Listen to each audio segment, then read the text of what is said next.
اب رشال نے نواب بالیان علی خان کے خمارزدہ آنکھیں دیکھتے تھوک نکلا تھا اور ان کے چھونے کے انداز سے ہی اس کو پتہ لگ رہا تھا کہ آج وہ زور زبردستی سے بھی اپنا حق لے کر رہیں گے۔ سنیں، دیکھیں، رشال جو ایک دم ان کے حصار سے نکلنے ہی لگی تھی، اٹھ کر ہلکا سا ایک دم نواب بالیان رشال کو اس کے پاؤں سے کھینچ کر اپنے نیچے کرتے تقریباً اس کے آدھے اوپر آئے تھے۔ بس بیگم، زیادہ ہلے مت، اگر غلطی سے آپ کا کچھ میری ایسی جگہ کو چھو گیا تو شاید ہی میں ابھی کے ابھی آپ کو سکون دیے بنا آپ کے تن بدن میں کھل جاؤں۔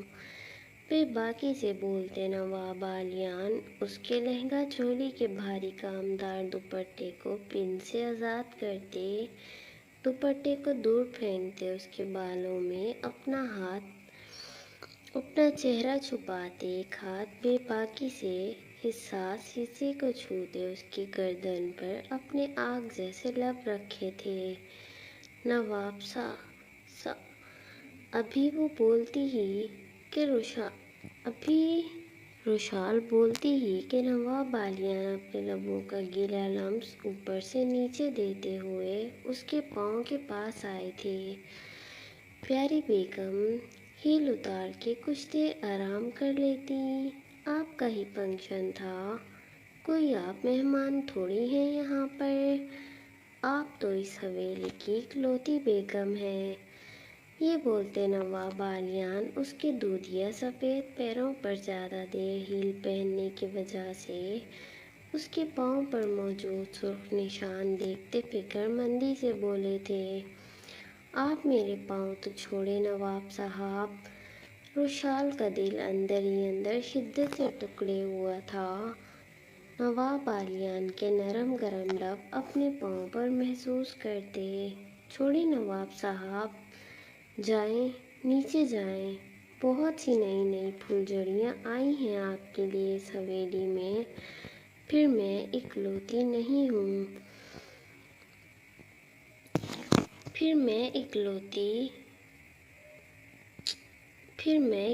نہیں، کسی اور کے اوپر ضرور بڑی بیگم بن جاؤں گی، پھر کچھ دن بعد آپ اس کے نام کی مالا جپیں گے۔ رشال کو نیچے ہال کا سین یاد آیا تھا جب نواب بالیان نوال سے ٹکرائے تھے۔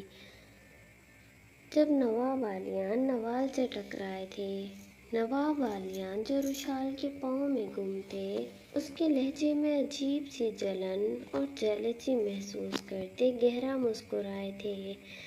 وہ ساری عمر اپنی معصوم بیگم سے یہ طعنہ سن کر گزار سکتے تھے، لیکن اپنی رشال کے بنا ایک پل نہیں۔ اتنی شدت سے وہ اپنی پیاری سی بیگم سے عمر کے اس حصے میں عشق کر بیٹھے تھے۔ اس عمر کا عشق واقعی جان لیوا ہوتا ہے۔ نواب بالیان اپنی رشال کی جیلسی اگنور کرتے شدت سے اس کے پاؤں پھر سے چومتے، اوپر ہوتے اس کے اوپر سایہ فکن ہوئے اور اس کے لبوں کو اپنے ہونٹوں میں دبوچ چکے تھے۔ اس کے منہ سے نواب صاحب سن کر ویسے ہی نواب بالیان پاگل ہوئے تھے۔ اپنی بیوی کے منہ سے نواب جی منظور تھا، پر نواب صاحب نہیں۔ نواب بالیان نے شدت سے اس کی سانسیں اپنے سینے میں اونڈیلتے، نازک کمر میں ہاتھ ڈال کر اسے تھوڑا سا اوپر اٹھاتے ہوئے لہنگے کا اوپری پردہ پیچھے سے زپ کھسکا کر نیچے کرنا چاہا تھا، جس پر رشال کی نیلی آنکھیں پھر سے پھیلی تھیں۔ وہ اپنی نازک مٹھیوں سے ان کی قمیض کا کالر جکڑ گئی تھی۔ اس کے ہونٹوں کا شدت بھرا بوسہ لینے کے بعد نواب بالیان نے سائڈ ٹیبل پر پڑا گلاب کا پھول اٹھا کر اس کے نرم ملائم سرخ عارض پر لگایا تھا، اپنی مخمور نگاہیں اس پر گاڑتے ہوئے۔ رشال جو تپی ہوئی تھی، یہ نواب تو اس کے ساتھ فری ہی ہو بیٹھے تھے، ذرا سا کیا اس نے ان کا انتظار کر لیا۔ دیکھیں، یہ چھچوری حرکتیں نہیں کریں، پلیز ہٹیں میرے اوپر سے۔ روشال ان کے مضبوط چٹانی کندھوں پر اپنے نازک چھوٹے چھوٹے ہاتھ مارتے ہوئے بولی تھی۔ نہیں ہٹوں گا بیگم آپ کے اوپر سے۔ کیا کر لیں گی آپ؟ اپنی نازک چھوٹی سی کیوٹ سی ناک سے انہوں نے اپنی ناک اس کی چھوٹی سی کیوٹ سی ناک سے سہلائی تھی۔ لگتا ہے آپ ہر دوسری لڑکی کو ایسا ہی بولتے ہیں نواب صاحب، خاص کر نواب صاحب پر زور دیا تھا روشال نے۔ وہ بھول ہی نہیں پا رہی تھی کہ کیسے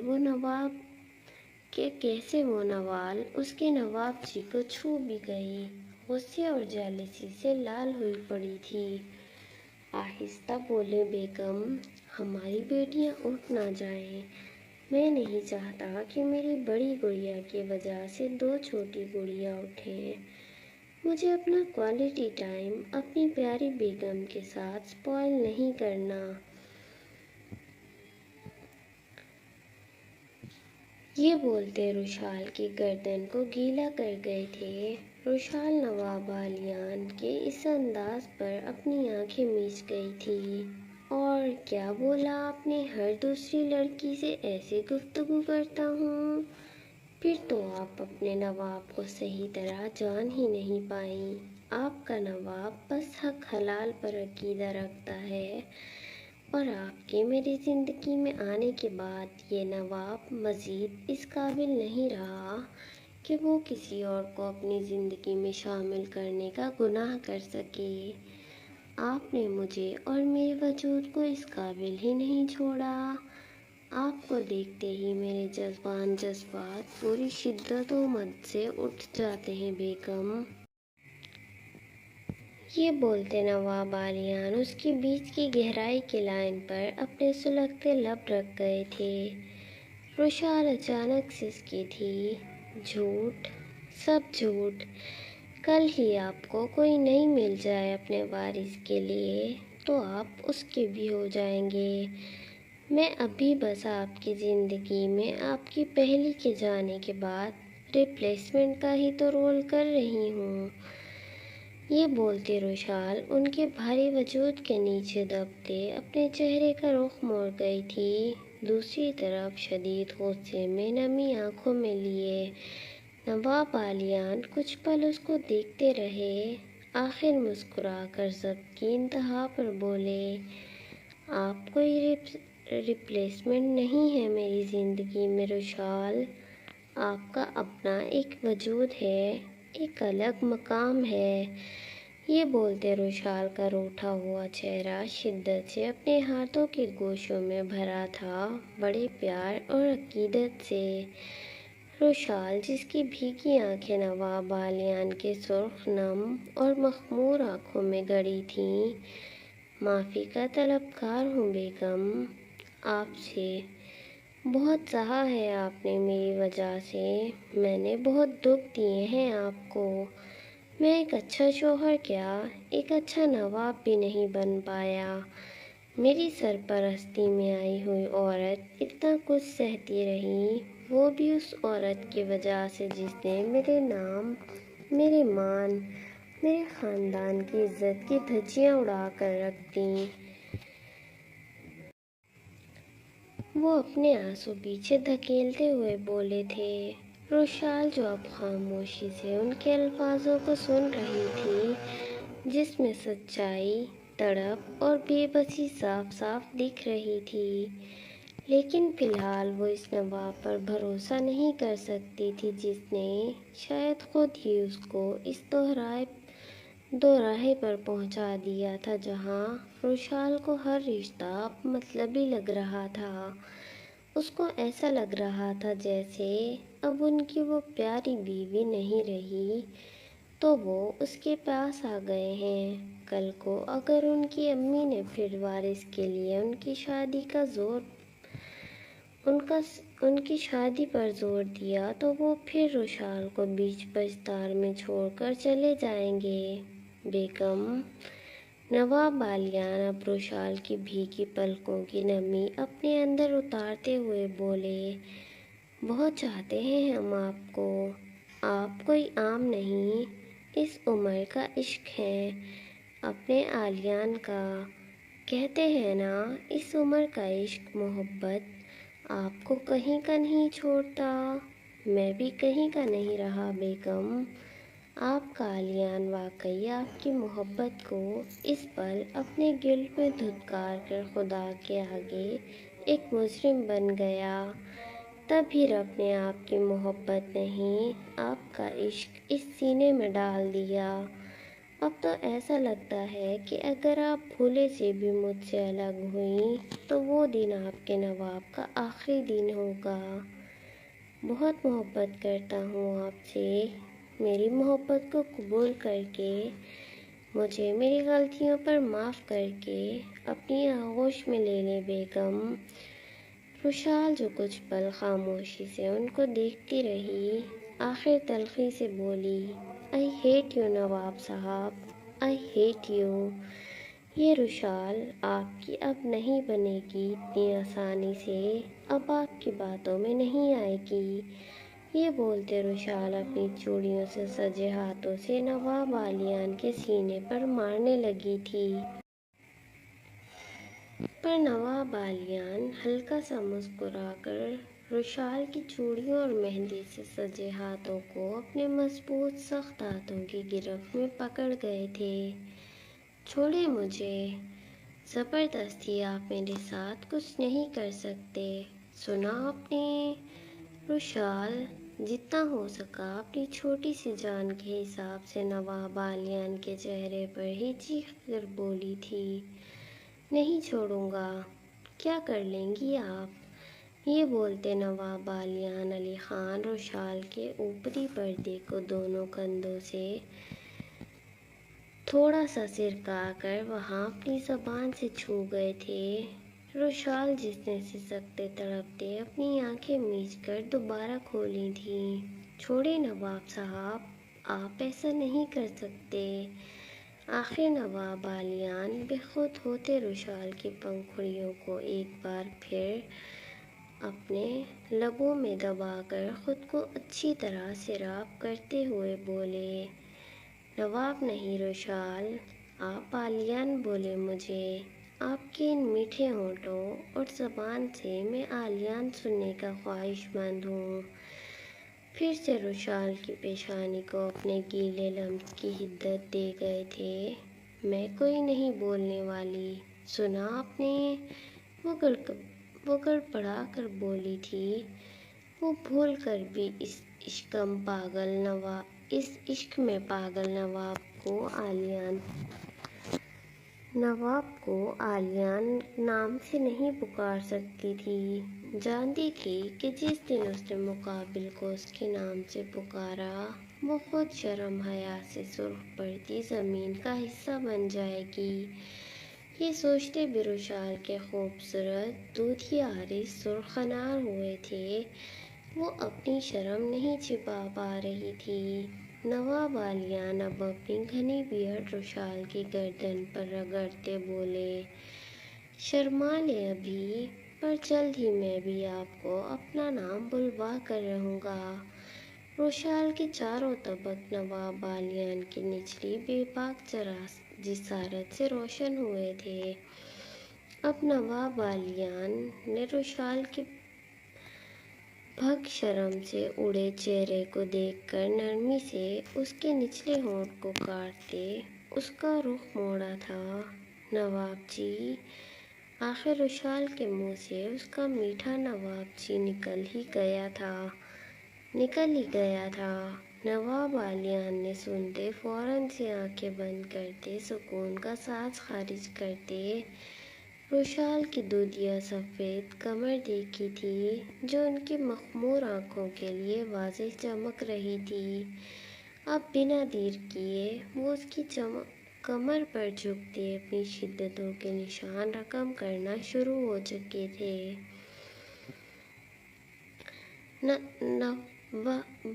باب جی، روشال نے تڑپتے ہوئے ان کی شدت پر بیڈ شیٹ کو اپنی مٹھیوں میں دبوچے پکارا تھا۔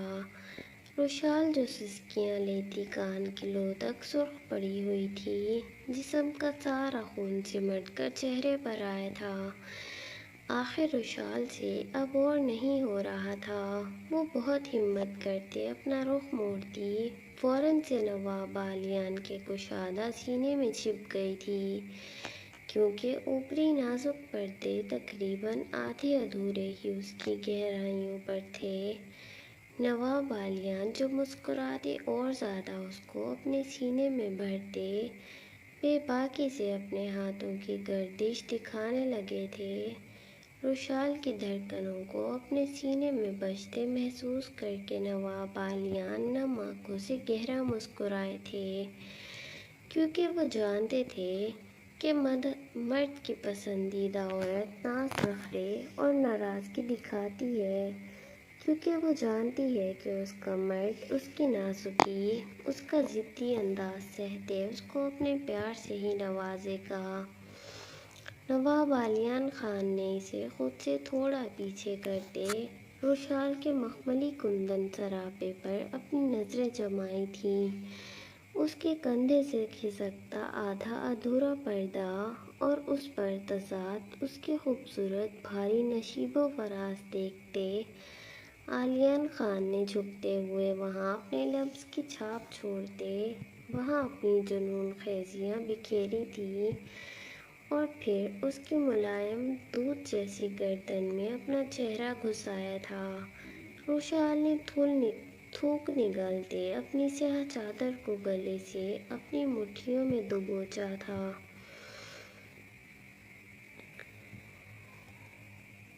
چھوڑیں مجھے نواب جی، اس عمر میں بھی، توبہ توبہ آپ کی شدتیں۔ روشال نے ان کا دل جلانا چاہا تھا اپنے الفاظ سے۔ اپنی گہرائیوں پر نواب بالیان کے سفید موتیوں کا بڑھتا دباؤ محسوس کرتے وہ تڑپتے ہوئے کڑوے لہجے میں بولی تھی۔ نواب بالیان جو اس کی گہرائیوں میں گم تھے، کہیں نہ کہیں اپنی پیاری بیگم کے الفاظ دل پر لگ رہے تھے، لیکن وہ خود کو اس کے کڑوے لفظوں کا ذمہ دار سمجھ کر پھر بھی مسکرا رہے تھے۔ اب نواب بالیان عاشقانہ انداز میں اس کی گہرائیوں پر دیے اپنے نشانوں پر انگلی پھیرتے ہوئے پھر سے اس کی ناک میں دلہن کی طرح پہنی لونگ پر اپنے لب رکھ گئے تھے۔ سنیں، چھوڑیں مجھے، نور اور آرا کے بابا، میں واقعی تھک گئی ہوں۔ ابھی میں آپ کے اس لمس کو اپنے نازک بدن پر مزید نہیں سہن کر۔ روشال اب دانت کچکچاتے ہوئے چیخی تھی۔ نواب بالیان علی خان کا آج اس نازک جان کو چھوڑنے کا بالکل ارادہ نہیں تھا، اس لیے ایک بار پھر سے روشال کے چہرے پر جھکتے اس کی پنکھڑیوں کو اپنے بے رحم لمس کا نشانہ بنایا تھا۔ نہ کریں بیگم یار، مجھے واقعی ڈر لگ رہا ہے آپ سے، وہ بچہ بنتے۔ روشال کی بھاری بھرکم گہرائیوں کو اپنے نیچے لبوں میں بھرتے اچھی طرح لطف اندوز ہوتے مزہ لیتے وہاں سے بولے۔ اس کی آنکھیں دکھانے پر نواب بالیان علی خان نے ڈرنے کی ایکٹنگ کی تھی، جس پر روشال نے اپنی ناک سکوڑ کر پھر سے اپنا منہ پھیرا تھا۔ نواب بالیان علی خان کا روشال کی اس معصومانہ حرکت پر والہانہ قہقہہ گونجا تھا، جس پر روشال نے ان کو پھر سے گھوری سے نوازا تھا۔ نواب بالیان مسکرا کر روشال کی پیشانی کو عقیدت سے چوم گئے تھے، اور آخرکار وہ پوچھ ہی گئے جو وہ کب سے پوچھنا چاہ رہے تھے۔ پیاری بیگم، آپ نے میری خواہش پر ہماری بچیوں کے نام رکھے ہیں۔ یہ بولتے پھر سے روشال کی ایک نرم نازکی سے اپنے ہاتھوں سے کھیلنے لگے۔ گہری بے باک نظریں روشال کے خوبصورت چہرے پر ہی ٹھہری ہوئی تھیں۔ ایک دم روشال ان کا ہاتھ پیچھے کرنے کی کوشش کرتے ہوئے بولی، زیادہ خوش فہمی میں نہ رہیں، اتنے برے دن نہیں آئے اب ہمارے کہ ہم آپ کی خوشی کا خیال رکھیں گے۔ یہ لہجہ نواب بالیان کے دل پر لگا تھا، پھر بھی اپنی غلطی کو سامنے رکھتے وہ پھر سے ضبط کرتے، مسکرا کر اس کا ہاتھ پیچھے کرتے، اور زیادہ دونوں کی نظریں ایک دوسرے میں ڈوبی ہوئی تھیں کہ آخر کار روشال کچھ منٹس کی خاموشی کو توڑتی ہوئی بولی، آپ زیادہ خوش نہ ہوں، مجھے اچھے لگے تھے نام، اس لیے رکھ لیے۔ ویسے بھی آپ کو اتنے سالوں بعد میری وجہ سے بچے نصیب ہوئے ہیں، میری وجہ سے، سنا آپ نے؟ جیسے ہی روشال نے انہیں جتایا تھا کہ وہ ان کے بچوں کی ماں وہ ہے اور کوئی نہیں بن سکتی۔ نواب بالیان اس جواب کو مسکرا کر اپنے اندر اتارتے، شوقیہ لہجہ اپناتے بولے، ایسا تو مت بولیں بیگم، یہ بیٹیاں ہم دونوں کی وجہ سے آئی ہیں۔ ان کی آنکھوں میں الگ سی چمک تھی، جی نہیں، یہ دونوں بس میری وجہ سے آئی ہیں، سمجھے آپ؟ روشال پھر سے ان کے سینے پر ہاتھ مارتی ہوئی بولی تھی، لگتا ہے میرا سینہ میری روشال کو بہت پسند ہے، ایک کام کریں، یہاں اپنے موتی جیسے دانت لگا دیں، مزہ آ جائے گا، اور میرے جذبات عروج پر پہنچ کر آپ میں اپنی گرمی اتار کر پھر سے آپ کو موقع دے دیں گے، آپ ہی وجہ بنیے گا میرے اگلے آنے والے بچوں کے لیے بھی۔ یہ سنتے روشال کے پورے بدن میں سنسنی دوڑی تھی، اتنے بے باک لفظ جو نواب بالیان بھول گئے تھے۔ اتنے مہینے ہو گئے تھے ویسے بھی قریب آئے ہوئے، روشال اندر سے غربت کے لمحات کا سوچتے خوف بھی کھا رہی تھی۔ زیادہ نہ بنیں، روشال پھر سے اپنی پوری قوت سے ان کو پیچھے کرتے ہوئے بولی، کیوں نہ بنوں، بیگم ہے میری، دن رات کی میری محنت کی وجہ سے ہی یہ دو نشانیاں آئی ہیں، آپ نے تو بس ساری رات نواب جی ہی کیا تھا بس۔